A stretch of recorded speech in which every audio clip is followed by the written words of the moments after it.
Flip, flip, flip, flip, flip, flip, flip, flip, Flip Weekly. Hello and welcome to the Flip Weekly podcast, a podcast all about reselling, going to garage sales, visiting people on Facebook Marketplace, and finding items in thrift stores and op shops to resell to make some money.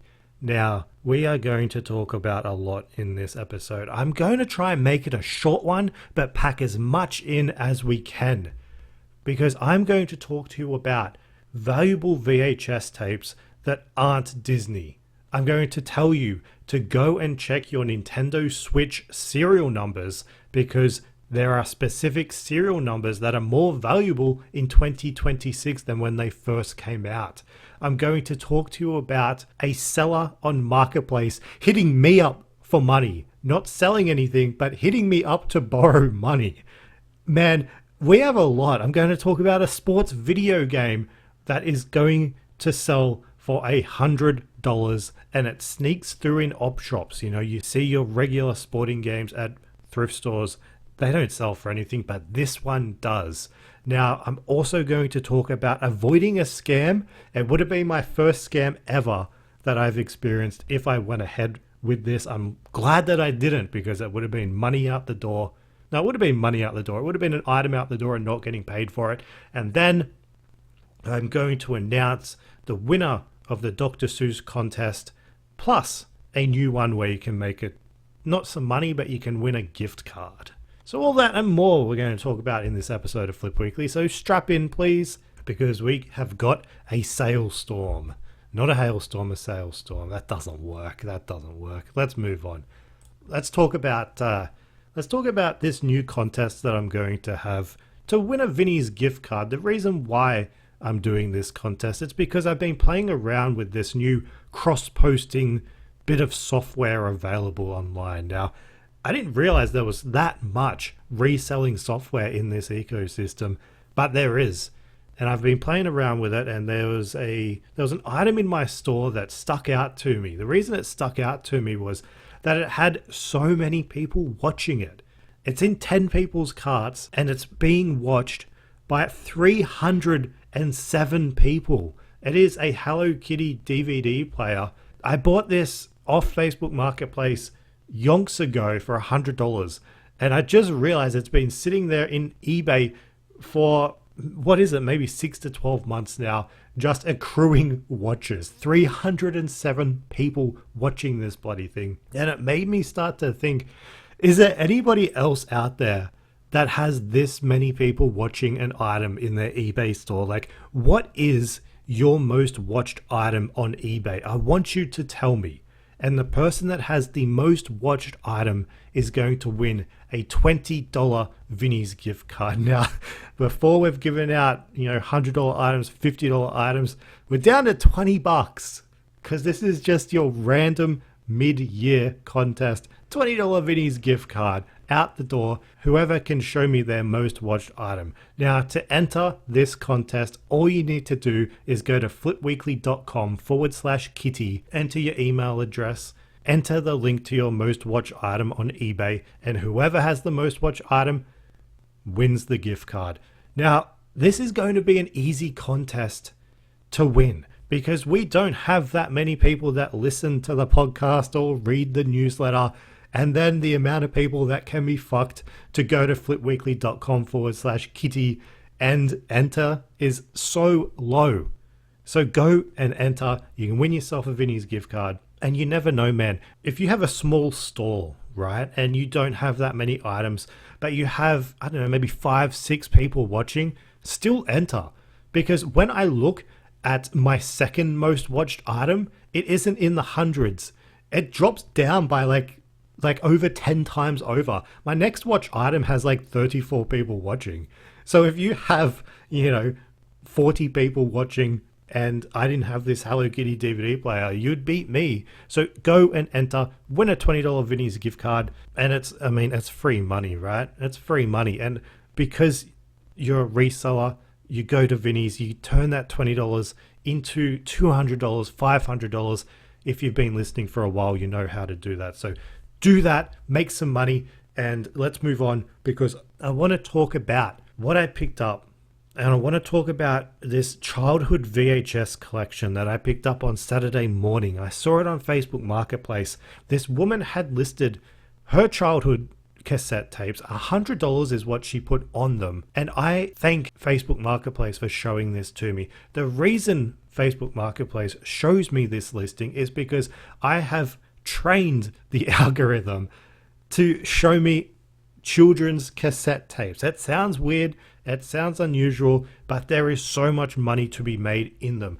I am hunting for the elusive, what used to be the $500 Brum VHS tape. This was courtesy of Foulmouth Flipper, who talked about finding a Brum VHS, selling it on eBay within minutes for $500. Well, guess what? That Brum VHS tape now is worth over $1,000. It is getting rarer and rarer. And I trained my marketplace algorithm. I've told you how to do this before. If you don't know, go back and listen. To feed me this shit, shove it down my disgusting throat. And I got so close. Probably 2 months back, I saw a children's DVDs and VHS tapes collection. You had all of your usual ones, Toy Story, Thomas the Tank, Wallace and Gromit, and I could see the elusive $1,000 cassette in the bottom left. I could see the green case. Brum to the rescue. $20 was all that she was after. And I sent through a message, and then I got the most disappointing reply. She said, "You're next in line." I hate that reply. I even offered her $50. And then she said, no, the person's coming tomorrow. And I thought, oh, this is so frustrating. I want this tape. I woke up the next day super early and sent through her message saying, look, I'll offer you $100. And then she said no. I couldn't bribe this woman with my cash. It left. It got out of my sights. I didn't end up getting that tape. But I've been hunting for it ever since. Now, I'm not going to tell you that I found it this week. I didn't. What I did find, though, were children's VHS that are worth money. It was within a collection that was priced up at $100. Now, every time I see these fucking collections on Marketplace, I'm clicking on them. We have Barbie, we have Toy Story, all of those prime suspects. And then I saw 5 Daria VHS. I'm like, I haven't seen Daria on VHS in a while. I know that the DVD isn't worth any money whatsoever. We only talked about it a few weeks back, right? Where we talked about the licensing deals with Daria. People don't appreciate, producers and executives don't appreciate the music in it, the licensing, so they didn't bother with it. On DVD, nobody really cares about it. But on VHS, all of that is there, right? So if you grew up an angsty teen in the 90s, you'd be familiar with the show and the soundtrack. DVD, can't get much money. You find it in Savers all the time. I literally saw it in Savers today. Savers were asking $16 for it. I think it's worth $30 on eBay on a good day. But 5 Daria VHSs. I quickly comped up some of them. You can make good money with Daria. One of these VHS in this bundle had a sold comp in the UK for $181. Essentially, let's just round it up, $200. It was called Daria Crushed. Has this sort of noir black and white cover on it. And I started to think, well, is it just that one VHS? Then I typed in Daria VHS. They all comp out to be worth about $100 each.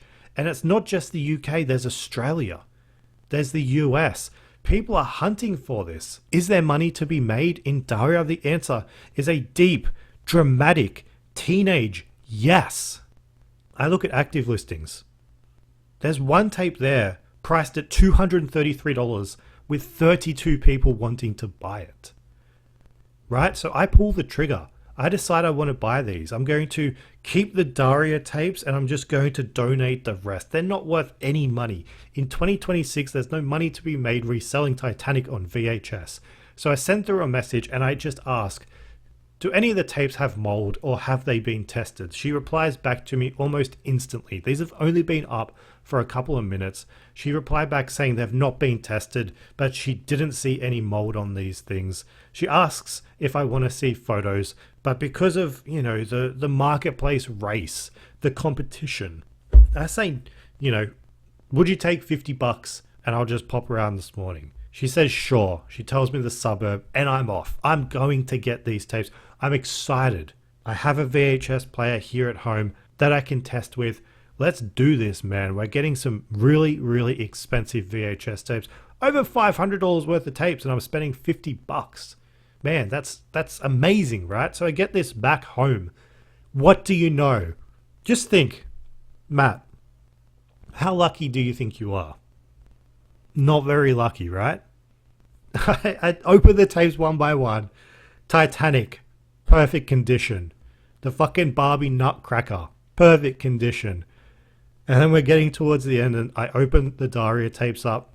Tiny, tiny bits of mold on the magnetic tape. I'm gonna pull my fucking hair out, man. I should have got photos, but I didn't know if somebody was gonna come in after me and say, you know, I'm gonna take them full price. Daria fan in this suburb, who knows? So I just went ahead and got them. Now, this VHS player that I have here, I don't care if it gets ruined, right? Because the mold spurs can transfer onto the heads of this VHS player. Just know that when you're testing out VHS tapes. So it needs to be a player that you don't care about, right? So I put the tapes in one by one. Some of them play audio, but there is no video on any of them. I can't see these fucking angsty teens on my screen. So what do, man? We have two options. We can sell them as not working, and somebody can display these tapes.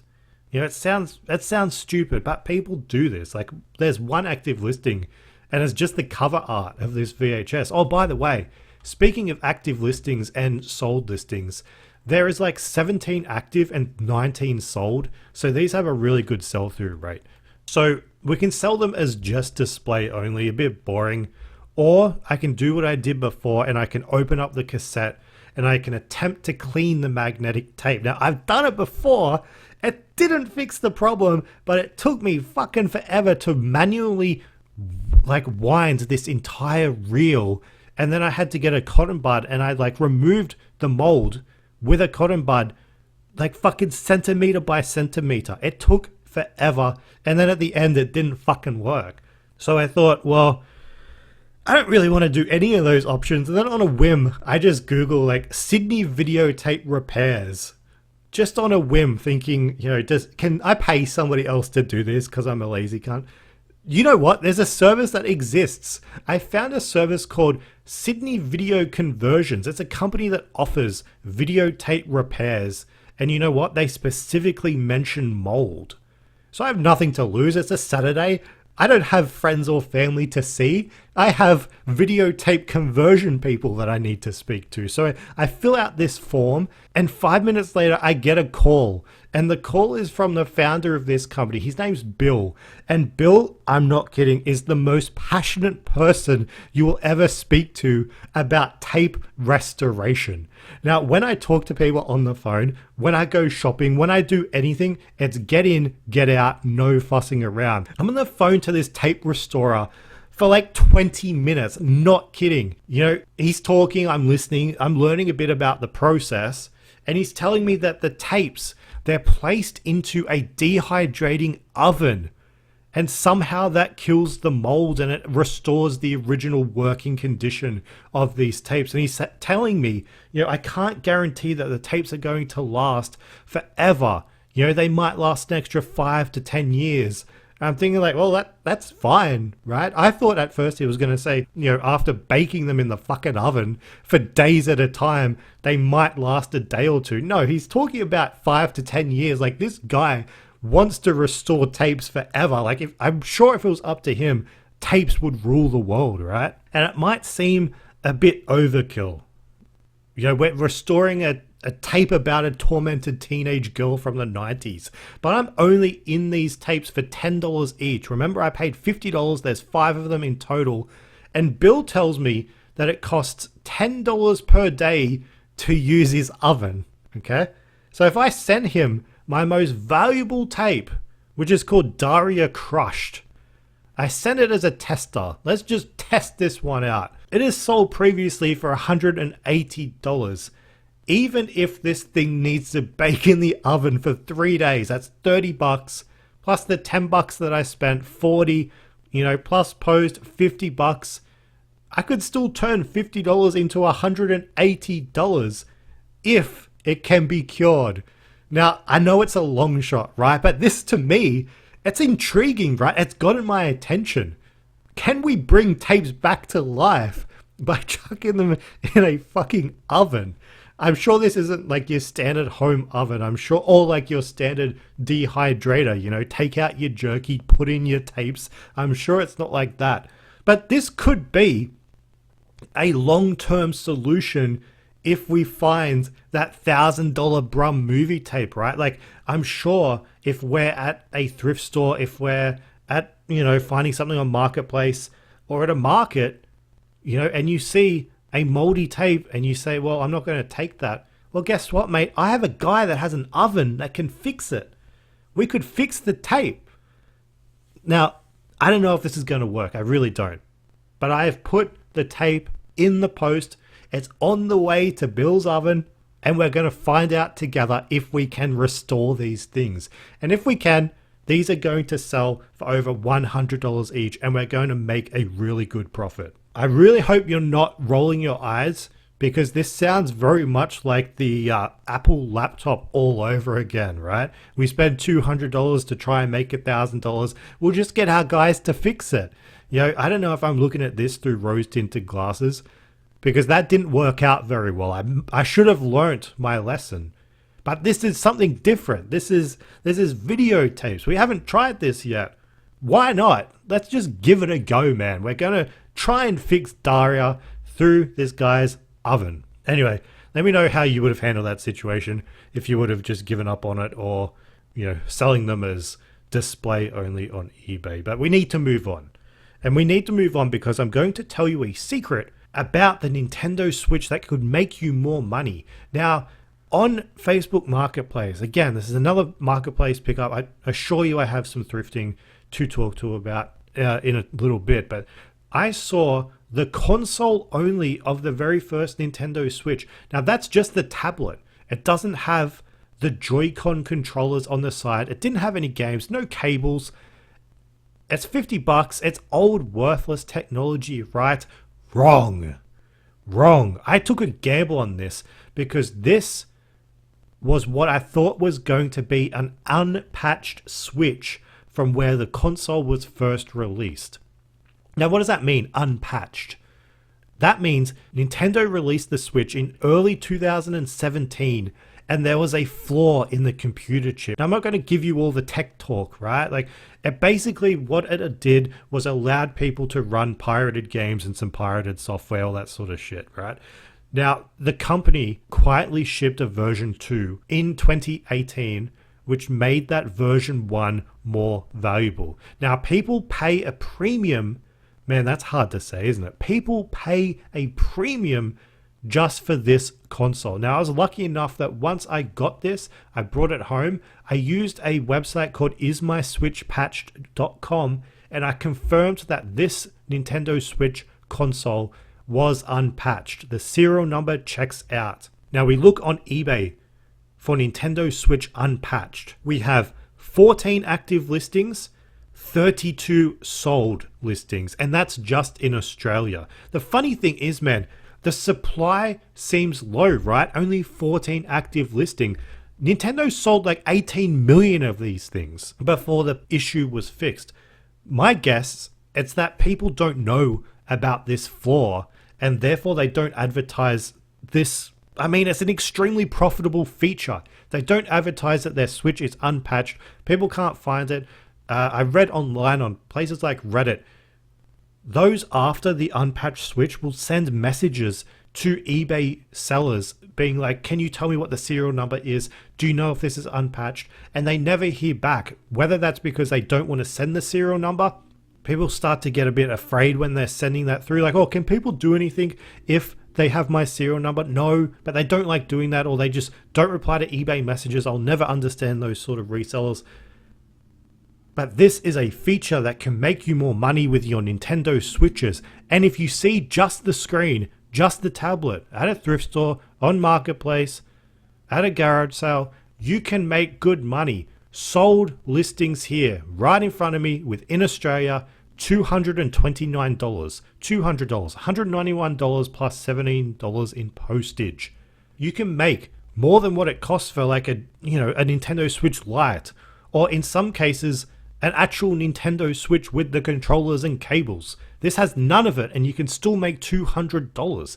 And you know what? There is such low supply on eBay that people are asking for a lot of money. There is one that I'm looking at here. Of those 14 active listings, there's one here for $370 with 4 people watching. Somebody also had the balls to chuck one up for $1,000, and that also has people watching it. Right? Now, what does that mean? It means that knowledge is power. Who said that? Knowledge is power. I am listing my $50 Marketplace pickup, my unpatched Nintendo Switch on eBay for $199.95. And you know what? That's the cheapest on the market. $200 will be the cheapest on the market within Australia. I haven't listed it up just yet because I kept it in the side console of my car. And every time I came upstairs, I completely forgot about it. And I was like, I'm not going back downstairs for this fucking thing. So $200 I'll be getting for that. Man, a really cool find, something that other people will overlook. Now, moving on. Oh man, I just saw what I'm going to be talking about. You know, I write down what I'm going to be talking about. And man, oh man, what are we going to do about our underground jersey dealer? You know, he's come up with the goods again this week, but it wasn't without the usual drama, man. And, you know, have you ever marketplace so hard that the people you buy from start hitting you up for cash? This guy that has been giving me jerseys has been, you know, he's been hitting me up for money, man. Like, not to sell anything, just hitting me up for cash. He sent me through a message this week. He said, hey, mate, I'm seeing, you know, some people on Saturday. Hopefully we'll have some jerseys for you, blah, blah, blah. He said still a couple of weeks away on the Swans jerseys. That's usually what he can get for me, right? Over the time we have been dealing with each other, I think I've shown I am very, very honest. So I'm asking you for a massive favor today. Would you be able to send $100 to my Westpac account? Blah, blah, blah. I'll send it back. It'll be a huge help. Man, I don't lend out money. It's just a principle of mine, right? If I give you money, it's going to be a gift. I'm not gifting this cunt money. I bought a couple of jerseys off him. Now he's comfortable enough to ask me for cash. So I say no. And then a few days later, he secured 2 jerseys for me. This time they're not AFL, they're NRL and they're rugby union. Now both of these jerseys are signed, and from my experience, collectors, they'd rather buy an unsigned jersey than one that's covered in marker. That's how they view it. They don't care about the signatures. So I'm not that excited about this. Now the first one was a 2021 South Sydney Rabbitohs jersey. You know, this is the year that the Rabbitohs made it to the grand final. They ended up losing it, but this jersey was covered in the entire team's signatures. Now, the jersey itself, without the signatures, that's nothing special, right? Sold listings put it around the $50 mark. But this is where it helps to know your category, know who your target market is, because our jersey has a boatload of signatures, every single player virtually, and the person that buys this is either going to gift it to a loved one or they're going to frame it. And for that reason, it's going to take a bit longer to sell, but you can request a premium. And that's what people have done online. There is one that's pretty much exactly the same as this that has 6 people watching and it's listed up as $300. So we're going to try and get around the same for that. Now, the other jersey he was able to smuggle to me was a Melbourne Rebels fully signed jersey. Now, this was from 2011, and it's significant because it's the year the team was first introduced to the league, and it has signatures from some legendary players, including the former Wallabies captain Sterling Mortlock. Now, when it comes to the money side of things with this guy, the bargaining is always a bit wild, right? Like the Rabbitohs jersey started out at $250. I ended up getting it for $100. Now the Rebels jersey, it started with him valuing it at $1,000, saying, I'm not going to let go of it. It's worth $1,000. And then he said, you know, I'll give it to you for $500. And then, you know what ended up happening? He sold it to me for $100. Now, I'm not pressuring this guy either. I said to him multiple times when he said $1,000, when he said $500, to keep it. You know, keep it for yourself. Keep it for people in your family. I don't value it that high. He ended up selling it to me, $100. I paid $200 in total for these 2 items of clothing. They're now listed up on eBay for $300 each, $600 in total. So that would be $200 into $600. Now, you know what I found out just before I went to air today? I sent him on Monday $100 for 2 more Swans jerseys. He sent me through a message saying, great news, I've been able to secure 2 of these because the season's over for the VFL team, which is the team below the first graders. I said, that's great. I'll send you $100. Done. You know what happened? I was checking my bank account. That's not something I like to do because it puts me in a shit mood. He had sent me back the $100 today because I asked him, are you going to deliver it on Thursday? He insists on delivering 100% on Thursday. He said yes, 100%, if not earlier. He sent me back that $100 today. You know what I think he's done? I think this is going to be his way of borrowing money. You know, I said I don't lend money. So now he's set me up with, I can get 2 more jerseys, and he obviously can't. So he's using it to borrow money. So I need to send him a message, which I haven't done yet because I only saw that money in my account moments before I started recording. So this guy, man, is obviously been lying about borrowing money. I don't know what I've gotten myself into with this bloke, man, but maybe I will get murdered on one of these marketplace pickups or drop-offs. If anyone's going to do it, it'll probably be this bloke. Anyway, I'm not expecting any of those jerseys to sell quickly because they're gifts. They'll most likely be gifts. But Christmas is approaching. It's now the 8th month of the fucking year. How quick's that gone? I think they'll be bought as gifts, you know, sometime between now and then. Now, we go into a lifeline. We're doing a bit of thrifting. And I'll tell you what, man, only on Flip Weekly can you make money on fucking sports video games that are within a thrift store. Because for $5, I picked up a copy of a Xbox 360 game called Pro Evolution Soccer 2013. Now, this has a picture of Ronaldo on the cover in his Real Madrid gear. You don't need to remember any of this, by the way. Maybe remember Pro Evolution Soccer 2013. But this copy was factory sealed. Now, you don't need to find factory sealed to make money on this game. It is worth good money. Now, this game, it was surrounded by your usual culprits, SingStar, Buzz, all of those other worthless video games. We still found that diamond in the rough. Pro Evolution Soccer 2013. It's regarded by soccer fans as one of the best soccer video games. People on Reddit talk about the mechanics of the game. They talk about the cutscenes, the player form, all of that stuff. The company removed that from future editions of this game, as companies do when they try and make things better, they make things worse. For that reason, this game is valuable on all different consoles, even pre-owned. You don't need to find factory sealed.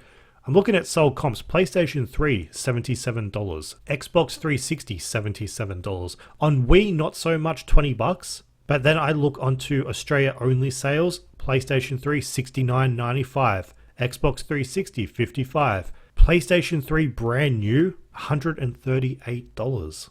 Now, call me crazy, but it looks like we're going to get about $100 from a soccer game. That is so rare in a thrift store. And you know what?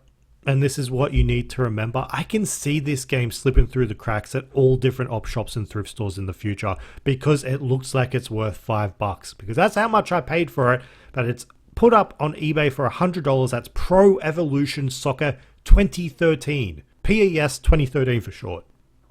Now, I had a few other pickups throughout the week, but I don't really want to talk about them. You can see photos in the Flip Weekly newsletter, flipweekly.com. But they're $100 pickups, including some clothing that is worth over $150. Now that I look at some of the photos, a lot of these, there's probably like close to $1,000 worth of clothing that I don't want to talk about because it's just boring clothing, right? So let's move on to what I sold, and then we can talk about what the new contest is. Okay, what I sold. Now, what I sold, this is at first I avoided a scam, right? Because I'm going to tell you about a dilemma. Tell me what you would have done. And this is like an ongoing situation where I can use your help. I could use your advice. I listed an Australian Wallabies rugby jersey on Marketplace last week, right? Now, a woman wanted to buy it and she wanted to have it sent via express. Now, she asked if I could post it before 10 a.m. the next morning because it needed to arrive in time for the game, the Wallabies game that was on the weekend. Now, I said that's fine, right? I sent through my pay ID and my bank details, and then she sent me through a very basic text receipt.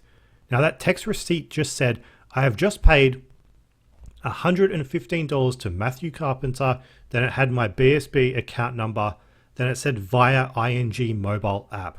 I sent her my BSB and my account number, right? I expected pay ID, but I just sent it through anyway. She said what her address is. She said, thank you so much. And then I replied to her saying it hasn't come through straight away. You know, can you send me through a screenshot of the payment receipt from within the banking app, whatever, so that I can have validation that you sent the payment so I can send this off. And she replied back, not 100% comfortable doing that. Now, I didn't think it was a big deal to ask for a screenshot of the receipt. Like, I was more than happy to post the jersey so it makes it in time. I just needed some proof.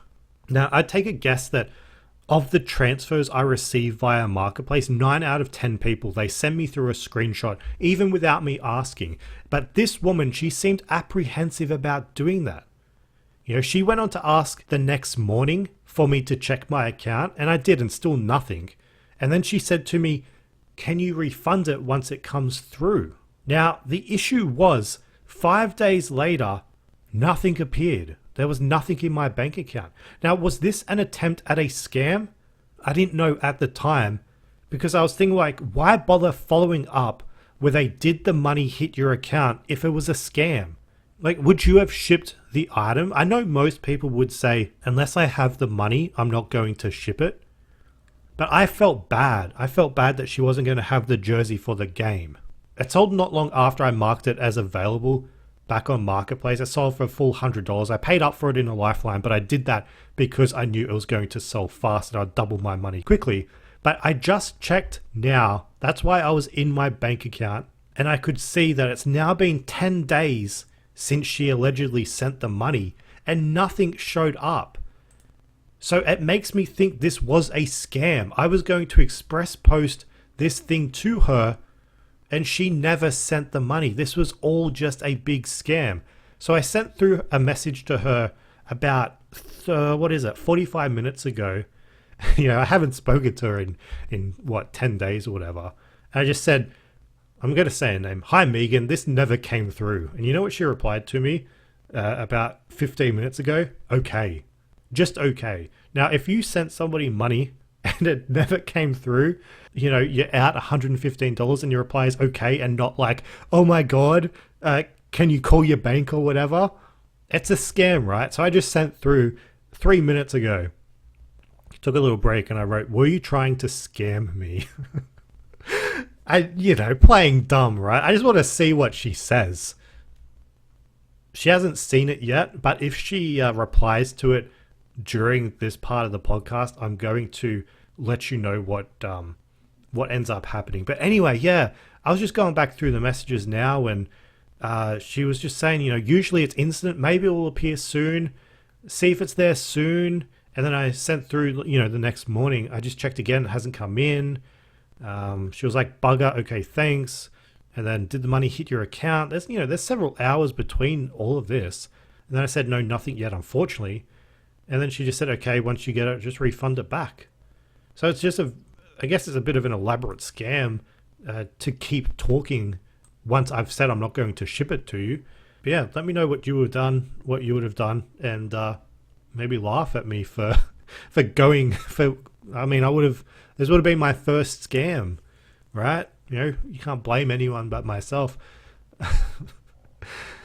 Let me know also what I should, if I should just keep messaging this woman, just being like, would you like me to call my bank? Would you like me to, you know, try and get your money back for you? It must have disappeared into the fucking universe, right? So yeah, I sold that jersey, $100. And then we move on because I trekked into something. I trekked into high value Monopoly. It took me a long time to realize that Monopoly, certain versions are worth a lot of money. I haven't found the Holy Grail, which is the Franklin Mint Monopoly. I don't know what that's worth now, like $1,000 or so. I'm trying to find, unique, sort of rarish Monopoly versions that sell for over $100, just like I've been doing with the Boppets. I love all the different Boppets. I love to sell them. If I find one and it's a different variation, I'll pick it up because I want to eventually sell them all, right? This Monopoly, it was bought for $15. I found it in a Savers for $15. I opened the setup before buying. Everything was accounted for. I brought it home, confirmed, 100% complete. Make sure you do that. It has sold Monopoly Fallout Collector's Edition for $108. Now, there's a lot of Monopolies that you can buy that can fetch over $100. I think I have another one somewhere here that's worth over $100. Maybe it's a brand new factory sealed one. Don't go out and buy the first Monopoly that you see. You need to look them up. And you need to not be afraid to peel off that fucking sticky tape inside a thrift store and look inside.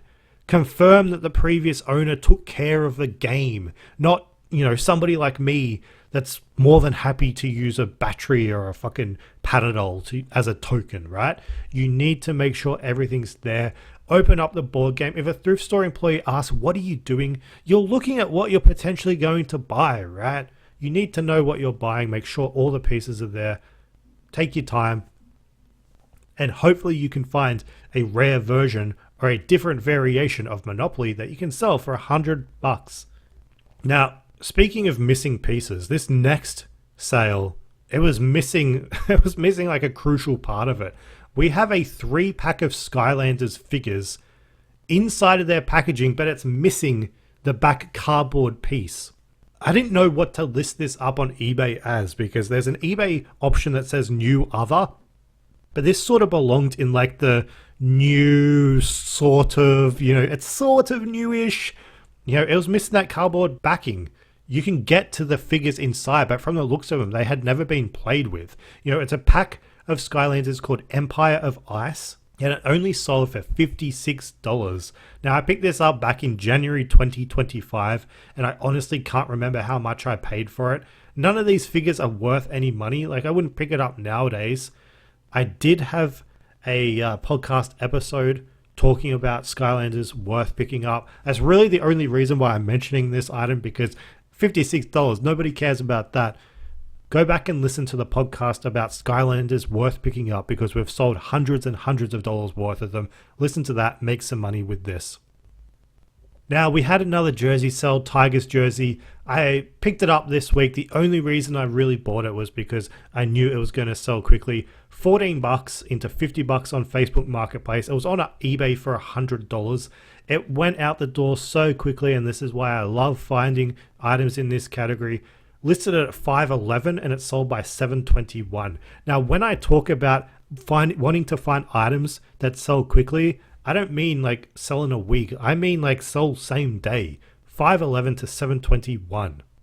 I still get a thrill out of finding these jerseys. Like, I find them and I query them straight away. Like, is this going to be like just your standard $50 marketplace listing, or is it going to be like $300 plus? That by itself pumps me up.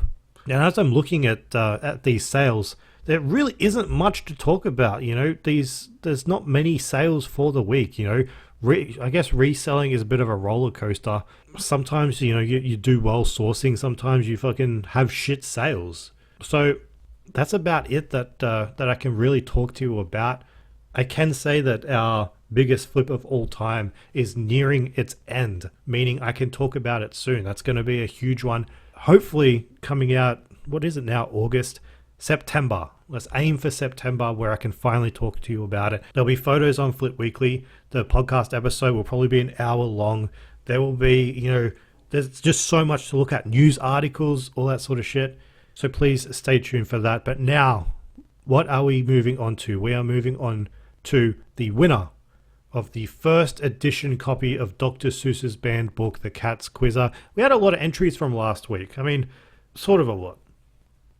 I'm genuinely surprised. I'm surprised that this many people wanted the book. Maybe they just wanted something for free. Maybe they wanted to, resell it. Maybe they wanted it because they now appreciate books. But either way, I hope that the person that gets this book is going to, hunt for rare books in op shops, because I'm so in love with my books at the moment. But without further ado, I would like to say congratulations to the winner of the Cat's Quizzer, Sarah. Now, Sarah at Sarah. If that sounds like your email address, it's obviously not your full email address.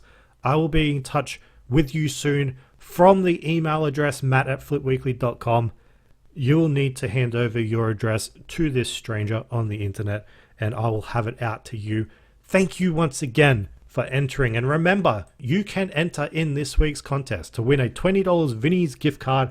Go to flipweekly.com/kitty and enter your email address and a link to your most watched item on eBay. The person that has the most watched item wins that gift card. I just realized we're gone from the Cat in the Hat to Hello Kitty. Can we do 3 in a row next week with something, cat related? I don't know what it'll be, but maybe we can do another contest next week. Let's see how we go. But that is all that I have for you this week.